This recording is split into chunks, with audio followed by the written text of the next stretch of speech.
Ready to ditch Gmail and reclaim your digital life? In this video, we'll show you how to permanently delete your Gmail account on both your phone and computer. But before we do, back up your crucial data. This means your emails, contacts, and anything important needs to be downloaded. First, let's tackle the mobile method. Open your Gmail app, tap your profile picture located at the top right corner. Next, tap Google account. Now, find and tap Data and Privacy. Scroll down until you see more options, and then select Delete your Google account. You may have to enter your password to verify it's you. Follow the prompts from Google. They'll explain what you're about to lose. Make sure you have that precious data backed up, then check the boxes to confirm that you understand and acknowledge, then tap Delete account. Now, let's switch gears and delete from your computer. Open your web browser and go to your Google account. Your account settings should appear.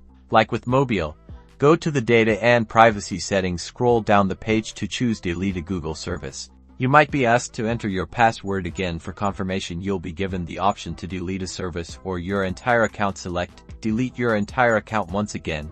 Confirm that you've backed up anything vital and check the boxes before clicking Delete account. Voila! You've begun the process of ending a Gmail account. And that's it. Remember, deleting your account is permanent, so be absolutely sure you're ready. Like this video, leave a like and subscribe. Thank you for watching.